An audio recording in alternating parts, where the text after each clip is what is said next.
नमस्कार, news India देख रहे हैं आप। मैं हूं आपके साथ नैना शांडिल्या। बुलेटिन की शुरुआत इस वक्त की बड़ी खबर के साथ करेंगे। प्रधानमंत्री नरेंद्र मोदी की मन की बात का 132वां एपिसोड है आज और थोड़ी देर में प्रसारित होगा साल 2026 का तीसरा एपिसोड। बड़ी खबर इस वक्त की, मिडिल ईस्ट तनाव और तेल गैस मुद्दों पर चर्चा संभव है। पहली बार एआई, स्टार्टअप और साइबर क्राइम पर भी पीएम मोदी ने चर्चा की थी। देश के प्रधानमंत्री नरेंद्र मोदी आज एक बार फिर मन की बात कार्यक्रम के जरिए देशवासियों से जुड़ने जा रहे हैं। तो ये बड़ी खबर, बड़ी जानकारी, थोड़ी देर में प्रसारित होगा साल 2026 का तीसरा एपिसोड और मिडिल ईस्ट तनाव, तेल गैस मुद्दों पर संभव है चर्चा और पीएम मोदी की मन की बात है आज 132वां एपिसोड है और प्रधानमंत्री नरेंद्र मोदी की मन की बात है और पीएम मोदी क्या कुछ कह रहे हैं आपको सुनवाते हैं।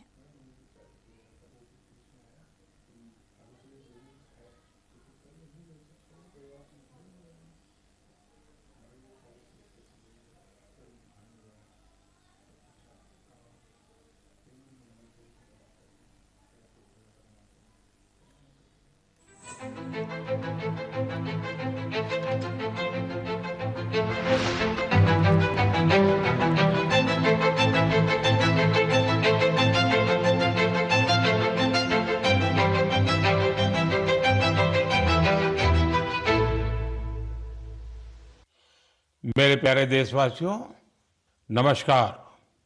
मन की बात में एक बार फिर आप सभी का स्वागत है। मार्च का ये महीना वैश्विक स्तर पर बहुत ही हलचल भरा रहा है। हम सबको याद है कि पूरा विश्व भूतकाल में कोविड के कारण एक लंबे समय तक अनेक समस्याओं से गुजरा था।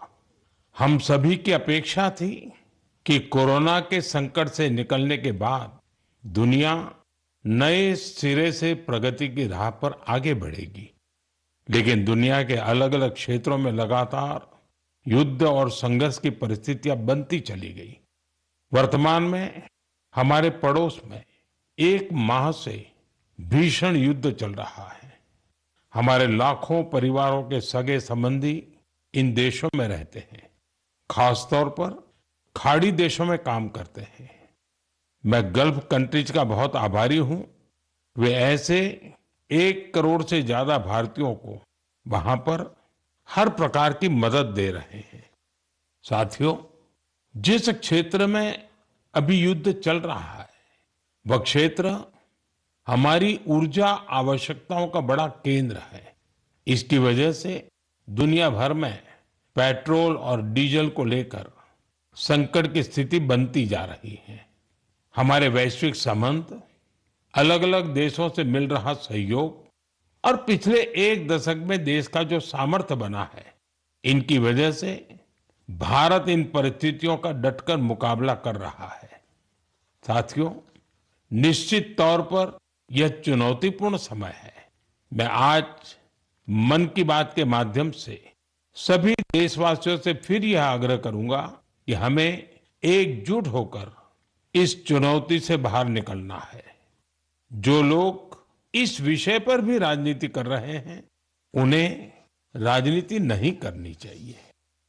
यह देश के 140 करोड़ देशवासियों के हित से जुड़ा विषय है। इसमें स्वार्थ भरी राजनीति का कोई स्थान नहीं है। ऐसे में जो भी लोग अफवाह फैला रहे हैं, वे देश का बहुत बड़ा नुकसान कर रहे हैं। मैं सभी देशवासियों से अपील भी करूंगा कि वो जागरूक रहे, अफवाहों के बहकावे में न आए। सरकार की तरफ से जो आपको निरंतर जानकारी दी जा रही है, उस पर भरोसा करें और उसी पर विश्वास करके कोई कदम उठाएं। मुझे हर बार की तरह इस बार भी विश्वास है कि जैसे हमने देश के 140 करोड़ देशवासियों के सामर्थ्य से पुराने संकटों को हराया था, इस बार भी हम सब मिलकर के इस कठिन हालत से बहुत ही अच्छी तरह बाहर निकल जाएंगे। मेरे प्यारे देशवासियों, भारत की ताकत यहाँ के कोटि कोटि लोगों में निहित है। आज मन की बात में एक ऐसे प्रयास के बारे में बताना चाहता हूं जो देशवासियों की जन भागीदारी की भावना को दर्शाता है। ये प्रयास है ज्ञान भारतम सर्वे, जिसका संबंध हमारी महान संस्कृति और समृद्ध विरासत से है। इसका उद्देश्य देश भर में मौजूद मैन्युस्क्रिप्ट्स यानी पांडुलिपियों के बारे में जानकारी जमा करना है। इस सर्वे से जुड़ने का एक माध्यम ज्ञान भारतम ऐप है।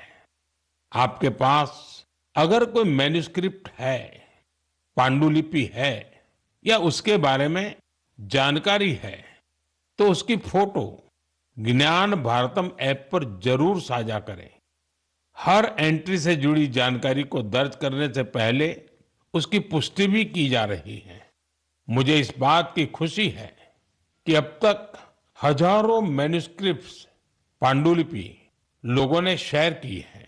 उदाहरण के तौर पर अरुणाचल प्रदेश के नामसाई के चा नंती सिंह लोआंग जी ने ताई लिपि में पांडुलिपियां साझा की है। अमृतसर के भाई अमित सिंह राणा ने गुरुमुखी लिपि में पांडुलिपि शेयर की है। यह हमारी महान सिख परंपरा और पंजाबी भाषा से जुड़ी लिपि है। कुछ संस्थाओं ने पाम लीफ यानी ताड़ के पत्तों पर लिखी मैन्युस्क्रिप्ट दी है। राजस्थान के अभय जैन ग्रंथालय ने कॉपर प्लेट्स पर लिखी बहुत पुरानी पांडुलिपियां शेयर की हैं। वहीं लद्दाख की हेमिस मोनेस्ट्री ने तिब्बती में बहुमूल्य पांडुलिपियों के बारे में जानकारी दी है। यहाँ पर मैंने कुछ ही उदाहरण दिए हैं। यह सर्वे जून के मध्य तक जारी रहने वाला है। आप सभी से मेरा आग्रह है कि अपनी संस्कृति से जुड़े पहलुओं को सामने लाएं और शेयर करें। मेरे प्यारे देशवासियों, भारत दुनिया का सबसे युवा देश है।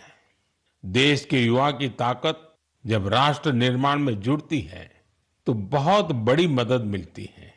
राष्ट्र निर्माण के इस दायित्व को निभाने में बड़ी भूमिका निभा रहा है मेरा युवा भारत यानी माय भारत संगठन।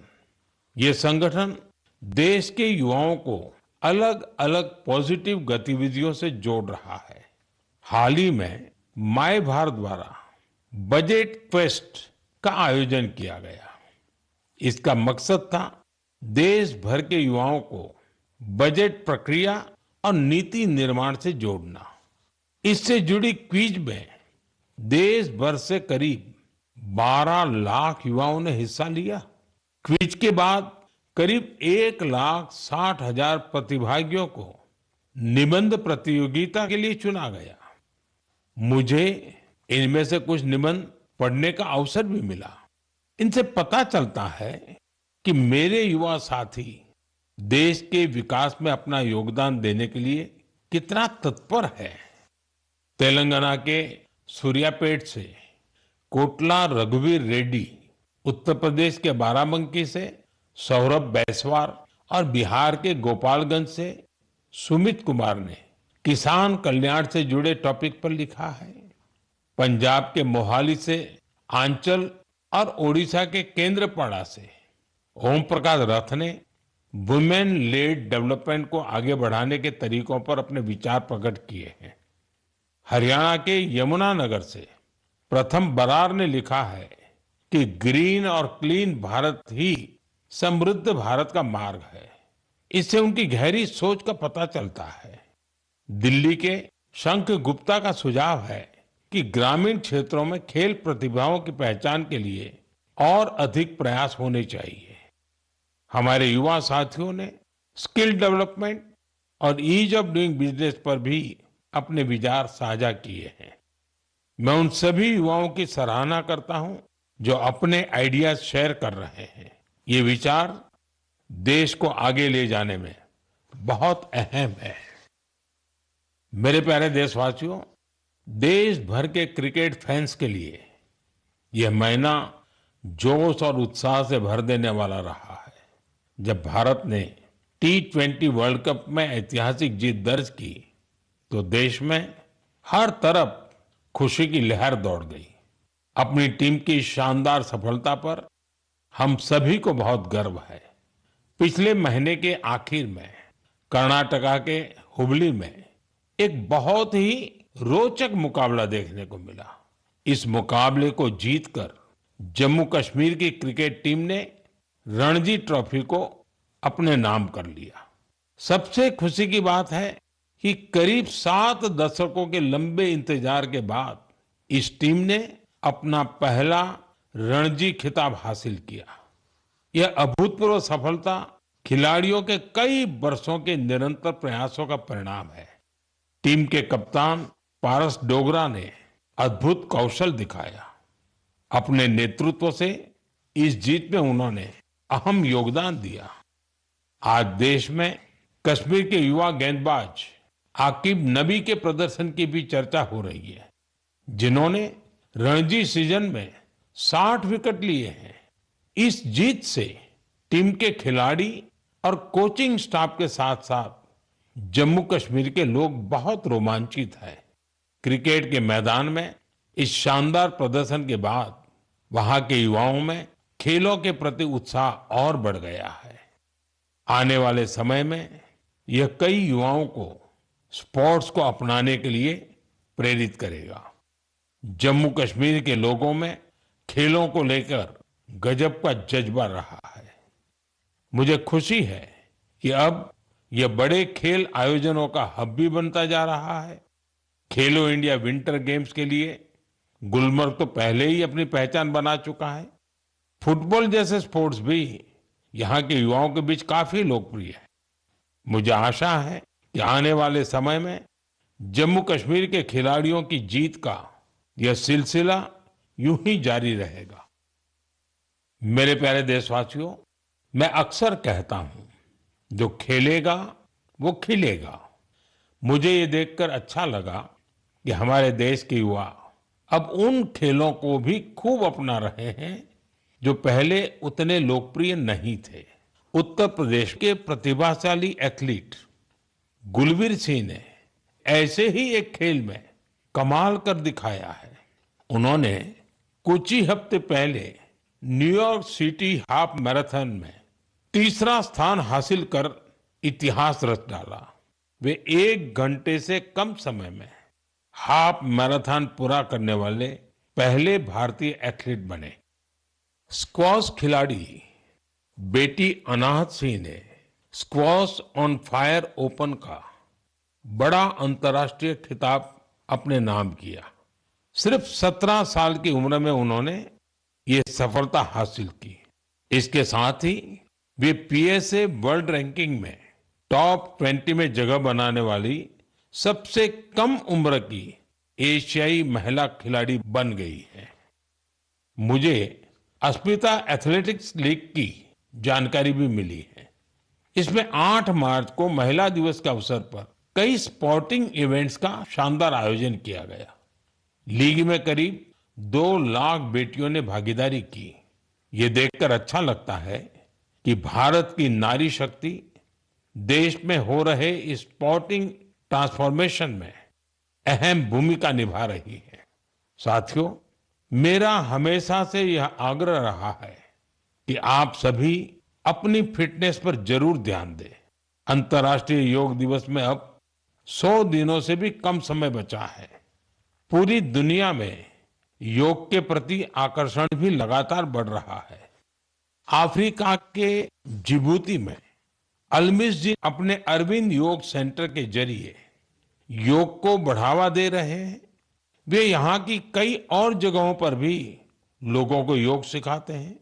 आप में से कई लोगों ने इंस्टाग्राम कंटेंट क्रिएटर युवराज दुआ की पोस्ट पर मेरे से रिप्लाई को लेकर कमेंट्स किए हैं। उन्होंने मुझसे आग्रह किया था कि मैं उनके पिता से कहूं कि वे शुगर इंटेक कम करें। मुझे खुशी है कि मेरे अनुरोध का उनके पिता पर सकारात्मक प्रभाव पड़ा है। मैं आप सभी से आग्रह करूंगा कि आप भी शुगर इंटेक को कम करें और जैसा मैंने पहले भी कहा है, हमें खाने के तेल में 10% की कटौती भी करनी है। इन छोटे छोटे प्रयासों से आप मोटापे और लाइफस्टाइल से जुड़ी बीमारियों से दूर रहेंगे। मेरे प्यारे देशवासियों, एक पुरानी कहावत है, करत करत अभ्यास के जड़ मत होत सुजान। यानी जब हम निरंतर अभ्यास करते हैं तो उतनी ही ज्यादा बुद्धिमत्ता हासिल करते जाते हैं। लोग भी सबसे बेहतर तब सीखते हैं जब उनकी सक्रिय भागीदारी होती है। मुझे बेंगलुरु में शिक्षा से जुड़े एक यूनिक प्रयास के बारे में जानकारी मिली है। यहाँ एक टीम प्रयोग इंस्टीट्यूट ऑफ एजुकेशन रिसर्च चला रही है। इस टीम का रिसर्च प्रोजेक्ट पर विशेष फोकस है। यह टीम स्कूल लेवल पर साइंस एजुकेशन को लोकप्रिय बनाने में जुटी है। उन्होंने अन्वेषण नाम का एक प्रयोग किया है। इसके जरिए 9वीं से 12वीं क्लास तक के स्टूडेंट्स को केमिस्ट्री, अर्थ साइंसेस और वेलनेस जैसे क्षेत्रों में इनोवेशन करने का मौका मिलता है। इससे स्टूडेंट्स को रिसर्च का बहुत अच्छा अनुभव हासिल होता है। साथ ही अपने प्रोजेक्ट्स को पब्लिश करने का प्लेटफॉर्म भी मिलता है। साथियों, परीक्षा पे चर्चा के दौरान कुछ स्टूडेंट्स ने मुझे बताया था कि वे साइंस पढ़ना तो चाहते हैं, लेकिन उन्हें इससे डर भी लगता है। इस दिशा में प्रयोग की टीम का प्रयास बहुत ही सराहनीय है। यह पहल स्टूडेंट्स को साइंस के साथ जुड़ने और प्रैक्टिकली कुछ करके दिखाने का मौका देती है। जब हम किसी चीज को खुद करके देखते हैं तो जिज्ञासा और रुचि पैदा होती है। कौन जानता है कि मेरे युवा साथियों में ही कोई आने वाले समय का बेहतरीन साइंटिस्ट हो। साथियों, शिक्षा के माध्यम से अतीत को संरक्षित करने और भविष्य को तैयार करने का एक प्रयास नागा समुदाय भी कर रहा है। इस समुदाय के लोग अपनी आदिवासी परंपराओं का बहुत सम्मान करते हैं। वो इस पर गर्व तो करते ही हैं, साथ ही अपनी अप्रोच को आधुनिक भी रखते हैं। नागा ट्राइब्स में मोरुंग लर्निंग की एक पारंपरिक व्यवस्था थी। इसमें बुजुर्ग लोग अपने अनुभवों से युवाओं को पारंपरिक ज्ञान, इतिहास और लाइफ स्किल्स के बारे में बताते थे। समय के साथ यह सिस्टम अब मोरुंग कॉन्सेप्ट ऑफ एजुकेशन में बदल गया है। इसके माध्यम से बच्चों में गणित और विज्ञान जैसे विषयों में रुचि पैदा की जाती है। इसमें समुदाय के बुजुर्ग उन्हें कहानियां, लोकगीत और पारंपरिक खेलों के साथ लाइफ स्किल्स सिखाते हैं। इस तरह हमारा नागालैंड अपनी सांस्कृतिक विरासत को सुरक्षित रखते हुए बच्चों की शिक्षा को आगे ले जा रहा है। आपको भी अपने क्षेत्र में ऐसे प्रयासों के बारे में पता चले तो मुझे जरूर शेयर कीजिएगा। मेरे प्यारे देशवासियों, देश के कई हिस्सों में गर्मियों की शुरुआत हो चुकी है। यानी ये समय जल संरक्षण के अपने संकल्प को फिर से दोहराने का है। पिछले 11 वर्षों में जल संचय अभियान ने लोगों को बहुत जागरूक बनाया है। इस अभियान के तहत देश भर में करीब 50 lakh artificial water harvesting structure बनाए गए हैं। मुझे देखकर अच्छा लगता है कि अब जल संकट से निपटने के लिए गांव-गांव में सामुदायिक स्तर पर प्रयास होने लगे हैं। कहीं पुराने तालाबों की सफाई हो रही है, कहीं बरसात के जल को सहेजने के लिए प्रयास किया जा रहा है। अमृत सरोवर अभियान के तहत भी देश भर में करीब 70,000 अमृत सरोवर बनाए गए हैं। बारिश का मौसम आने से पहले इन सरोवरों की साफ सफाई भी शुरू हो गई है। आज मैं आपसे कुछ प्रेरक उदाहरण भी साझा करना चाहता हूं। ये उदाहरण बताते हैं कि जन भागीदारी से जल संरक्षण का काम कितना व्यापक हो जाता है।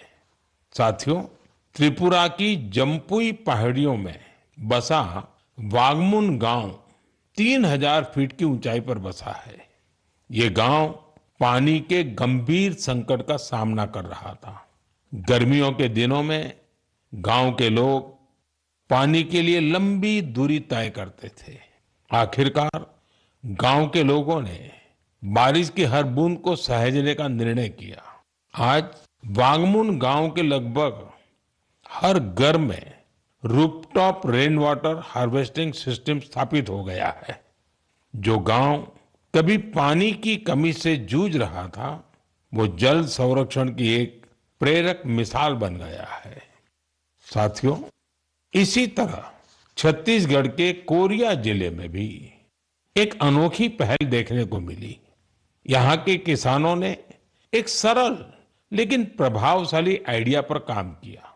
यहाँ के किसानों ने अपने खेतों में छोटे छोटे रिचार्ज तालाब और सोख्ता गड्ढे बनाए, जिससे बारिश का पानी खेतों में ही रुकने लगा और धीरे धीरे वह जमीन के अंदर जाने लगा। आज इस क्षेत्र के 1200 से अधिक किसान इस मॉडल को अपना चुके हैं और गांव का ग्राउंड वाटर लेवल बहुत बेहतर हो गया है।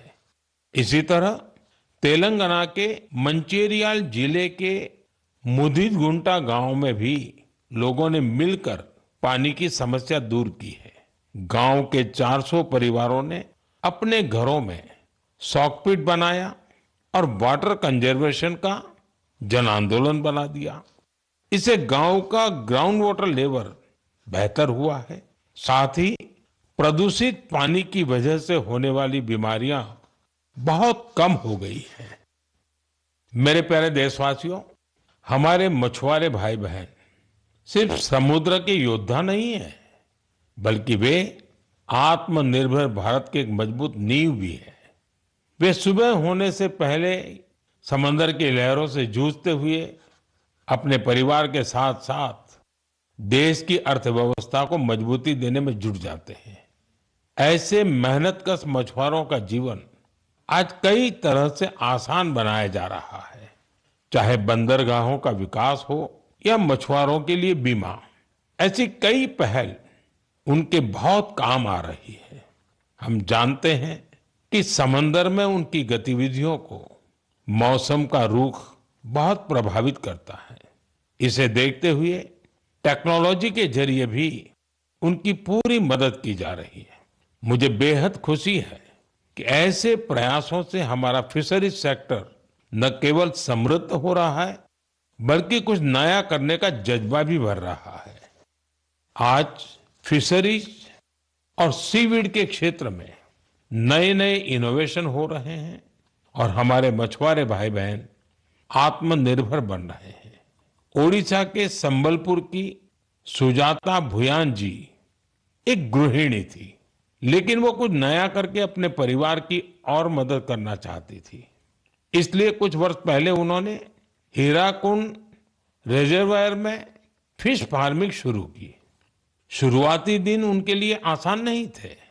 मौसम में होने वाले बदलाव, मछलियों के खाने का प्रबंध और घर की जिम्मेदारियों के साथ संतुलन बनाने में जैसी कई चुनौतियां थी, लेकिन उनका हौसला अडिग था। केवल 2-3 वर्ष के भीतर उन्होंने अपने प्रयास को एक फलते फूलते बिजनेस में बदल दिया। आज उनकी सफलता समुदाय की महिलाओं के लिए उम्मीद की नई किरण बन गई। साथियों, लक्षद्वीप में मिनिकॉय की हावा गुलजार जी की कहानी हमारी माताओं बहनों की अद्भुत संकल्प शक्ति को सामने लाती है। दरअसल वे एक फिश प्रोसेसिंग यूनिट चलाती थी, लेकिन उन्हें लगा कि उनके पास एक अच्छा कोल्ड स्टोरेज हो तो वे और बेहतर कर सकती है। इसलिए उन्होंने कोल्ड स्टोरेज यूनिट लगाने का फैसला किया। आज यही उनकी ताकत बन चुका है। अब वे बेहतर प्लानिंग के साथ कारोबार कर पा रही है। साथियों, देश में आज हर तरफ ऐसे प्रयास हो रहे हैं जो प्रेरित करने वाले हैं। बेलगावी के शिवलिंग सतप्पा हुद्दार ने पारंपरिक खेती से अलग रास्ता चुना। इसके लिए उन्होंने एक पॉन्ड फार्म बनाया। इस कारोबार के लिए उन्हें ट्रेनिंग भी मिली। अब अपने पॉन्ड से मछलियों की बिक्री कर वे अच्छी कमाई कर रहे हैं। वहीं सीवीड की मांग को देखते हुए कई लोगों ने सीवीड कल्टीवेशन को भी अपनाया है। इसका उन्हें बड़ा लाभ भी हो रहा है। मैं एक बार फिर फिशरीज सेक्टर से जुड़े सभी लोगों की सराहना करता हूं। हमारी इकोनॉमी को सशक्त बनाने के लिए उनका प्रयास बेहद प्रशंसनीय है। मेरे प्यारे देशवासियों, जब समाज खुद आगे आता है तो छोटे छोटे प्रयास भी बड़े बदलाव की नींव बन जाते हैं।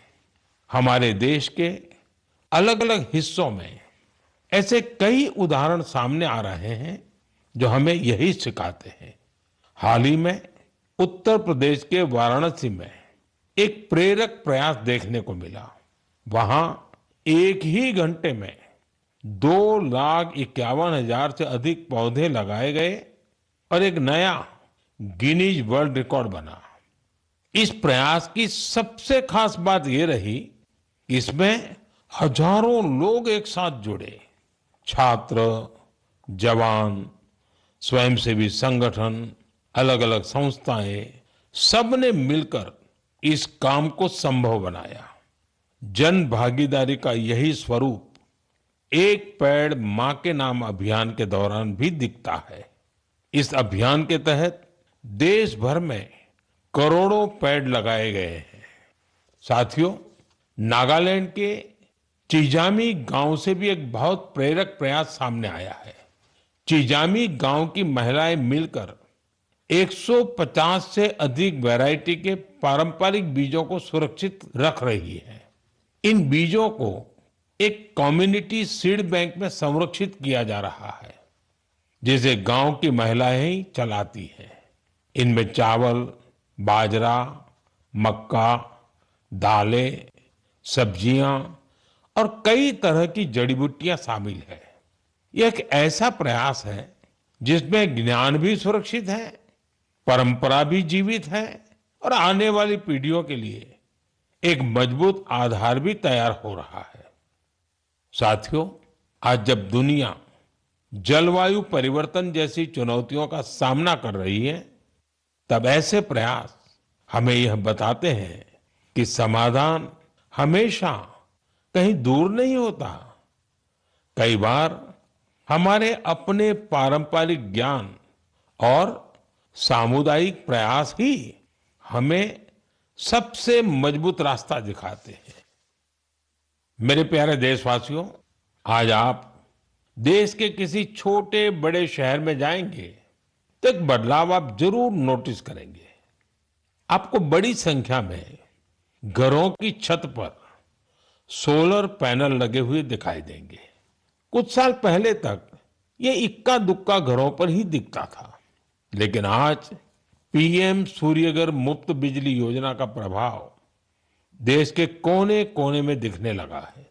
इस योजना की वजह से गुजरात के सुरेंद्रनगर जिले की पायल मुजपरा के जीवन में बहुत बड़ा बदलाव आया है। उन्होंने सूर्य पहल के माध्यम से सोलर पावर टेक्नोलॉजी की ट्रेनिंग ली और 4 महीने का सोलर पीवी टेक्नीशियन का कोर्स पूरा किया। अब वो एक कुशल सोलर टेक्नीशियन बन गई है। पायल एक सोलर उद्यमी के तौर पर अपनी पहचान बना रही है। वो आसपास के जिलों में सोलर रूफटॉप इंस्टॉलेशन का काम करती है और इससे उन्हें हर महीने हजारों रुपए की आय होती है। साथियों, मेरठ के अरुण कुमार भी अब अपने इलाके में ऊर्जादाता बन गए हैं। हाल ही में दिल्ली में हुए कार्यक्रम में अरुण कुमार ने हिस्सा लिया था और अपने अनुभव साझा किए थे। उन्होंने बताया था कि वो न केवल बिजली बिल की बचत कर रहे हैं, बल्कि अपनी अतिरिक्त बिजली बेच भी रहे हैं। साथियों, जयपुर के मुरलीधर जी की सफलता भी कुछ ऐसी ही है। पहले उनकी खेती डीजल पंप पर निर्भर थी, जिसमें हर साल हजारों रुपए खर्च होते थे। जब उन्होंने सोलर पंप अपनाया तो उनकी खेती का तरीका ही बदल गया। अब उन्हें होती है और उनकी सालाना आय भी बढ़ गई है। सबसे महत्वपूर्ण बात यह है कि अब उनका परिवार साफ ऊर्जा के साथ बेहतर जीवन जी रहा है। साथियों, पीएम सूर्यघर मुफ्त बिजली योजना का फायदा नॉर्थ ईस्ट के इलाकों में भी मिल रहा है। त्रिपुरा में रियांग जनजाति के कई गांव ऐसे थे जहां बिजली की समस्या थी। अब सोलर मिनी ग्रिड के माध्यम से वहां के घरों में रोशनी रहती है।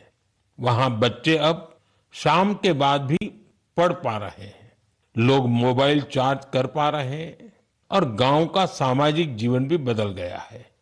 साथियों, देश में सोलर ऊर्जा क्रांति के ऐसे न जाने कितने उदाहरण हैं। आप भी इस क्रांति से जुड़िए और दूसरों को भी जोड़िए। मेरे प्यारे देशवासियों, मन की बात के लिए मुझे हर महीने देश के अलग अलग हिस्सों से ढेरों संदेश मिलते हैं। इन संदेशों से ये भी पता चलता है कि दूर दराज के क्षेत्रों में बैठे लोग कितने चाव से इस कार्यक्रम को सुनते हैं। जब मैं आपके सुझाव पढ़ता हूं तो मुझे लगता है कि ये सिर्फ एक कार्यक्रम नहीं है, ये हम सबका एक साझा संवाद बन गया है। आपके विचार, आपके अनुभव इस कार्यक्रम को लगातार बेहतर बनाने की प्रेरणा देते हैं। आप अपने आसपास की प्रेरक गाथाएं यूं ही साझा करते रहिए। हो सकता है आपकी एक छोटी सी कोशिश किसी और के जीवन में बड़ा बदलाव ले आए, किसी को आगे बढ़ने का नया हौसला दे दे। यही तो रेडियो की असली ताकत है। ये देश के अलग अलग कोने में बैठे लोगों का एक विचार, एक भावना और एक उद्देश्य से जोड़ देता है। अगले महीने फिर मिलेंगे कुछ नए प्रेरक व्यक्तित्वों के साथ, कुछ ऐसे प्रयासों के साथ जो हमें आगे बढ़ने की नई ऊर्जा देंगे।